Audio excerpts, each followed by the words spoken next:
নমস্কার বন্ধুরা, কেমন আছেন সবাই? আশা করি সবাই ভালো আছেন, সুস্থ আছেন। আমিও বেশ ভালো আছি।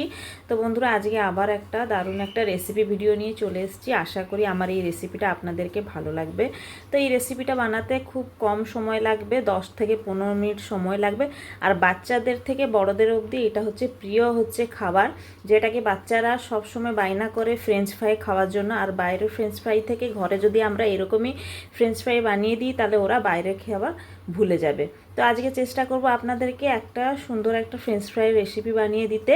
তো আপনারা ভিডিওটা কেউ স্কিপ না করে প্রথম থেকে শেষ অবধি দেখার জন্য অনুরোধ রইল। দেখো বন্ধুরা, আমি এখানে 2 থেকে 3টে আলু নিয়ে নিয়েছি।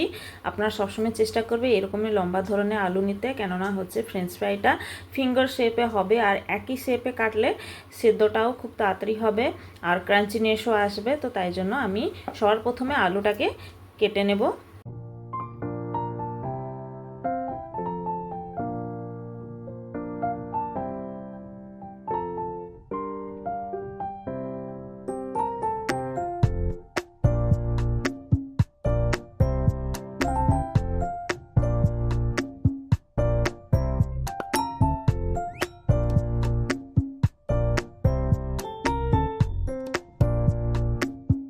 বন্ধুরা, আমি 3টে আলু কত সুন্দর পরিষ্কার করে ছাড়িয়ে নিয়েছি।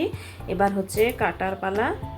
তবে এখানে দেখো বন্ধুরা, আমি এখানে জাস্ট সাইড থেকে একটু কাট করে নেব, যেন এটা ফ্ল্যাট শেপে হয়ে যায়। এই জায়গাটা পুরো ফ্ল্যাট শেপে এসে যাবে।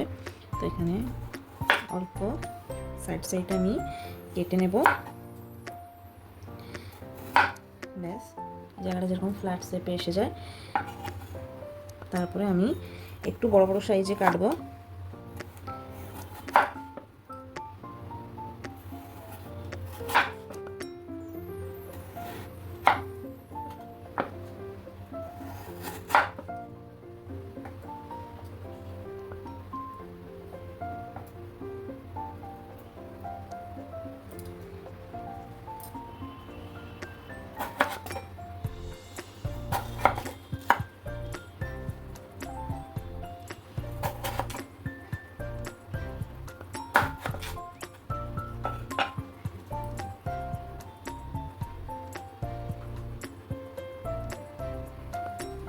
বন্ধুরা দেখো, আমরা সব কটা আলুকে এরকমই সমানে কাটবো। আর যদি ফ্রিজের জল থাকে কি আইস কিউব থাকে, তাহলে আরও ভালো কথা। ঠান্ডা জলে আমরা এটা দিয়ে দেব, যতক্ষণ কাটার অবধি ঠান্ডা জলে এটা ভেজানো থাকবে।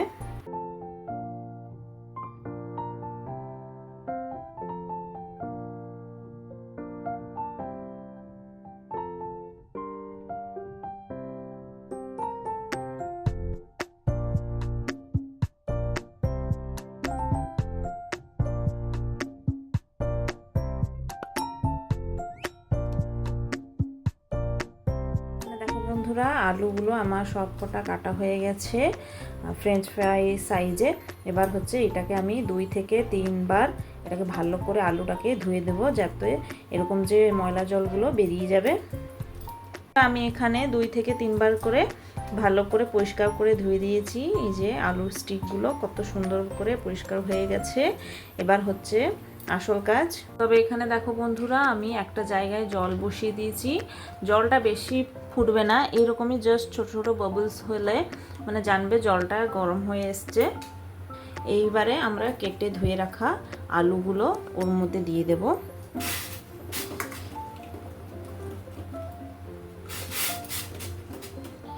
এটাকে 2 থেকে 3 মিনিট অবধি বয়েল করব, বেশিক্ষণ না, মাত্র 2 থেকে 3 মিনিট অবধি এটাকে আমরা বয়েল করে নেব। তার সাথে আমি এখানে বন্ধুরা 1 চামচ নুন অ্যাড করছি। আপনারা 1 চামচ না, 2 চামচ ভাবে নুন অ্যাড করছি। এখন নুনটা দিয়ে দিলে ওর ভিতরে ভালো করে অ্যাবজর্ব হয়ে যাবে। তো এরকম করে আমি 2 থেকে 3 মিনিট অবধি এটাকে বয়েল করে নেব আলুগুলোকে। এখানে দেখো, ভালো করে আলুটা আমার 2 থেকে 3 মিনিট অবধি বয়েল হয়ে গেছে। এবার জলটাকে আলু থেকে ছেঁকে দেব। তবে এখানে দেখো বন্ধুরা, আলুগুলোকে এরকমই একটা ছেঁকনির সাহায্যে ভালো করে জল ঝরিয়ে নেব। আলুর গায়ে যেন এক ফোঁটাও জল না লেগে থাকে। তো তাই জন্য আমি এখানে প্লেটে একটা ন্যাপকিন নিয়েছি, টিস্যু হোক বা ন্যাপকিন হোক বা রুমাল হোক, যে কোনো একটা শুকনো কাপড়ে জলটা যেরকম আলুর গায়ে যেরকম না থাকে সেরকমই ভালো করে মুছে নিতে হবে। তাই আমি এখানে রেখে দিয়েছি, জলটা যেরকম ঝরিয়ে পড়বে।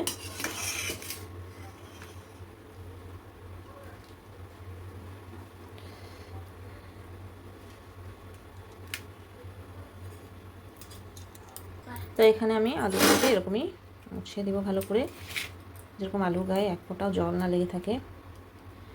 দেখো খুব ইজি প্রসেসিং, আমরা বাড়িতে এরকমই বানিয়ে বাচ্চাদেরকে দিতে পারবো খেতে, বাইরে থেকে কেনার অপেক্ষা বাড়িতে।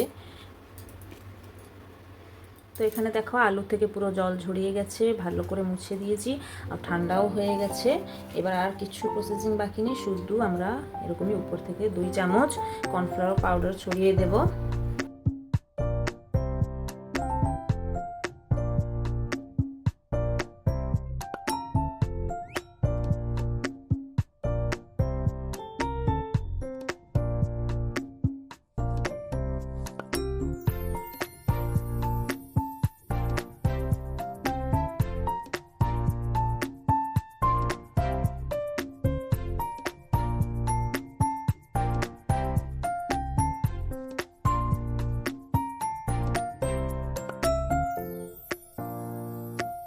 বন্ধুরা আমি এখানে কড়া বসিয়ে দিয়েছি, কড়াটা গরম হবার পরে তারপরে তেল দেব।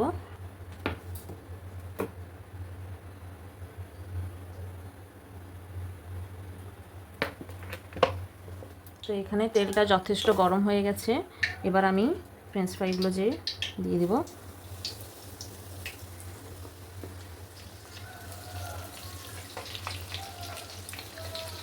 এটাকে আমরা বেশি হাই ফ্লেমে ভাজবো না, মানে ফ্রাই করব না, একটু মিডিয়াম ফ্লেমটা রাখবো, গ্যাসের আঁচটা একটু মিডিয়াম ফ্লেমে রাখবো। বন্ধুরা ফ্রেঞ্চ ফ্রাইটা আমার পুরো একদম হয়ে গেছে, এই যে কালারটা দেখছেন পুরো ব্রাউন হয়ে গেছে। এখন আমরা বের করে দেব।